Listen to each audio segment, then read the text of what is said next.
Yeah, it is great to have him back. There's a few of them back. Ty Furlong trained today, Jameson trained today, Johnny trained, and Robbie trained. So, um, they're all very good players. They obviously have a lot of IP in terms of how they play the game, but they make the group feel good as well. That kind of experience.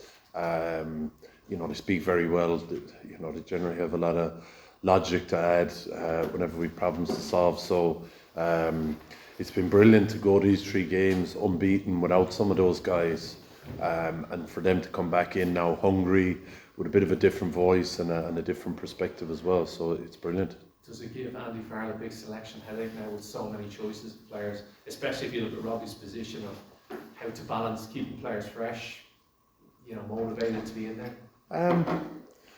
Yeah, I don't know. Said a headache. He's funny. He spends a lot of time on selection. He'd have his laptop open in front of us for a half a day with teams and squads in front of it, and we end up doing a whole lot of different bits of work. But in the back of his mind, it's all about selection, and it's an important part of the job for him is rewarding people in the right way and rewarding people that have stepped in and done well. And very often by the time selection comes around, he and we are very clear. And it's one thing the lads have been very good at is when they haven't gotten picked is, I suppose, rowing in behind, preparing the group, waiting for their chance. Peter Manny had to do it for a little while.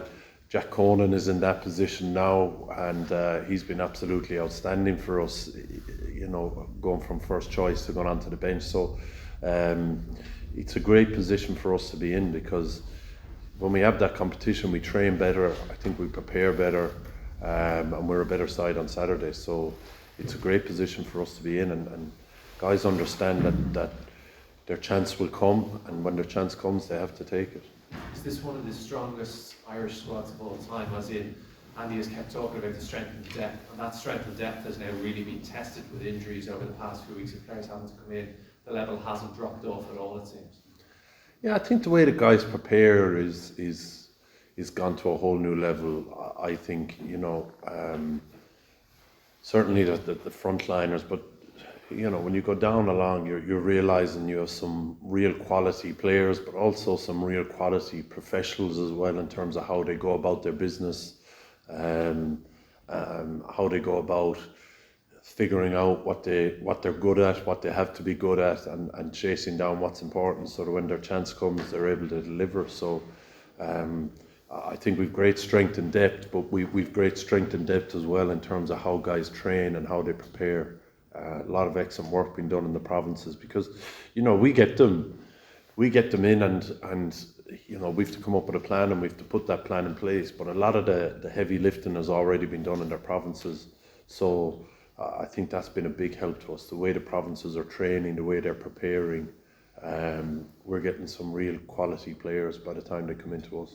Paul, is there an update on Gary Ringrose, and how important is his fitness against that Scottish midfield? Gary didn't train today, but from what we believe, he's going to be fine. So a few guys were looked after today. James Lowe didn't train, Stuart McCluskey didn't train, Cian Healy and Gary Ringrose didn't train. So Gary nearly played last week, but pulled out, I think it was Friday morning, with his calf. So and he's very important. I mean, I suppose everyone talks about doing their role and doing their role well. Some players are able to do their own role really well and help other people do theirs really well as well. I think Gary is one of those guys. He's been in that 13 position for quite some time. It's a real specialist position where you have to get used to seeing the pictures. The more you've trained there, the more you've played there, the more mistakes you've made there, almost the better it is. And he's real quality, particularly I think his attack is excellent, but how he's been defending there has been brilliant for us as well. So he's an important cog in the wheel, but there's a few guys have been knocking around centre for a while. There's always one of them injured, and there's always other guys who've stepped in and done really well. So that's the way it's been for the last year. Guys have always stepped up and done a good job for us, and I've no doubt if Gary doesn't make it, which he should, the guys will step in and do a good job. No doubt you've analysed Scotland extensively at this stage. Are there a number of players that you're focusing on, particularly in Russell being one man that I would have in mind as to the form he's in and how he's playing the game and seeing those passes into space? Yeah, he's an excellent player, and you know, you probably have to accept he might catch you once or twice. That's part and parcel of the game. I think for us, defensively, we've been happy with a lot of the work we've been doing. There's been a few missed tackles, which has frustrated us. But by and large, what we've been chasing as a defensive team, we've managed to achieve. And it's about continuing on with that next week and not necessarily focusing on any individual players. I think you have to have certain principles in place in terms of how you defend.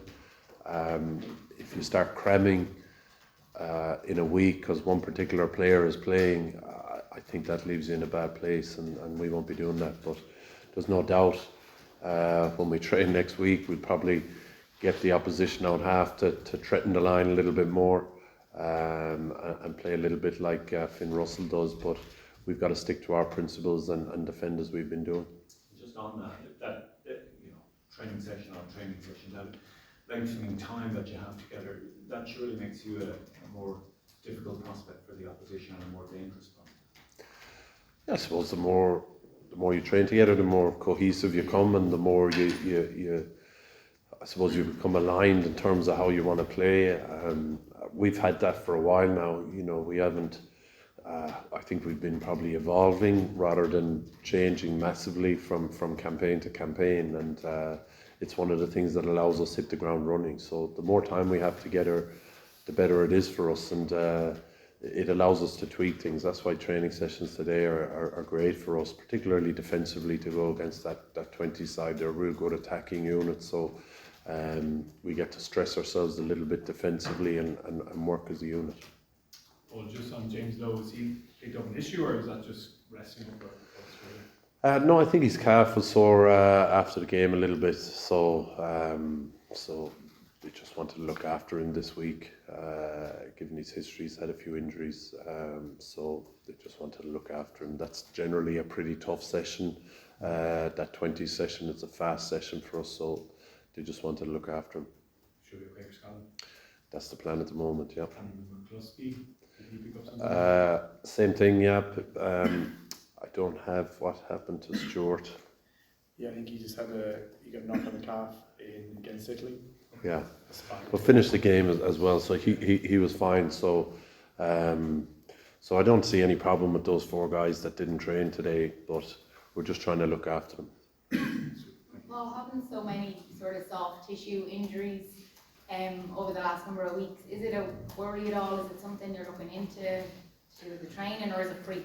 Yeah, we're not sure the answer yet. You know, we're trying to figure it out a little bit. There isn't a whole lot of, there isn't a single thread going through a lot of the injuries, I suppose. You know, certainly in terms of how the provinces train, and in terms of how we've trained historically, there isn't a big change in the load in what we've been doing. And there isn't a change really in the surfaces either in terms of where we've been training. So there isn't one thread that we've found yet, but it's been frustrating, but it is what it is, and it's actually, you know, it's good for us because it makes us change. It makes us give people another opportunity, and those players get an opportunity where they're the first choice that week. You know, they're not being given a chance because you know, we're trying to flood people, or we're trying to prepare for something in the future. They're their first choice that week, and there's a little bit of stress and a little bit of pressure that comes with that. So it's been excellent for us in that a lot of players have had to step up and deal with that. So it's not ideal, and we're still trying to figure it out, but we're not overly worried about it either. And you spoke about the challenges, that it's a positive thing to look at it like, you know, people are pulling out with injuries and the other players get the opportunity, like you said. Is there any players in particular that you've, I suppose, seen it's had a positive effect on them?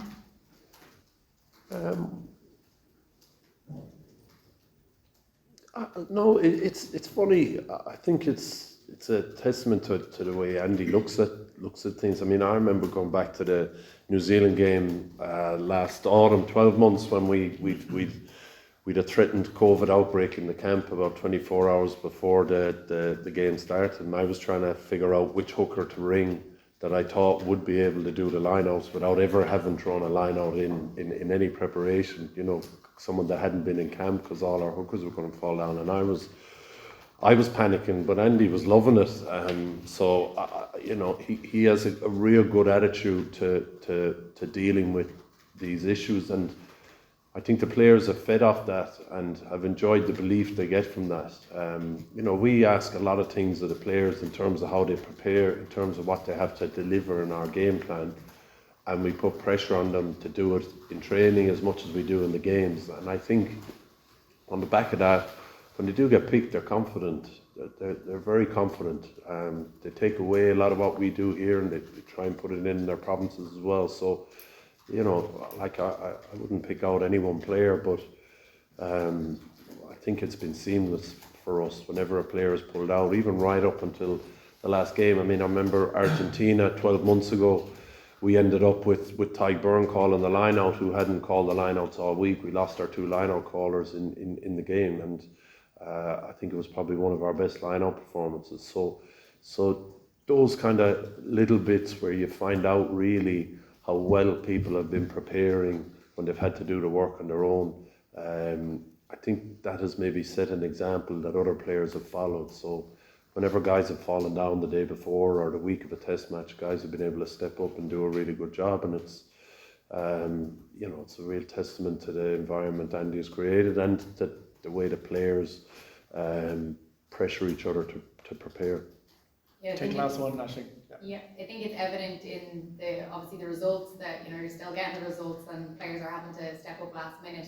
For you personally, from your playing days to maybe recent time with Ireland, is that a mind shift? Has that always been the case, to look at these challenges as a positive? I think you just get better at dealing with them the more you've had to deal with them. You know, you learn to simplify things a little bit. To make it easier, that if changes do happen, and I think players have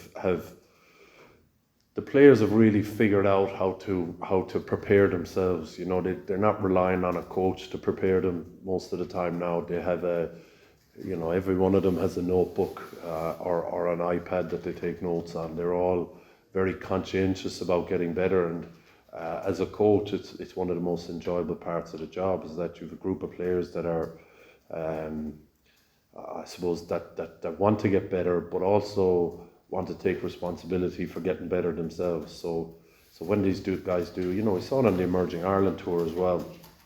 And I suppose that's a product of the academies and how they've been coached in their academies, but a group of players that have a really good IP around playing the game, but also around how to prepare to be able to play well on a Saturday. That's been I think it's been a real strength for us in the last number of years. Did you have a notebook? I had a notebook, yeah, I did, yeah. If I didn't write it down, it didn't go into my head, so, yeah.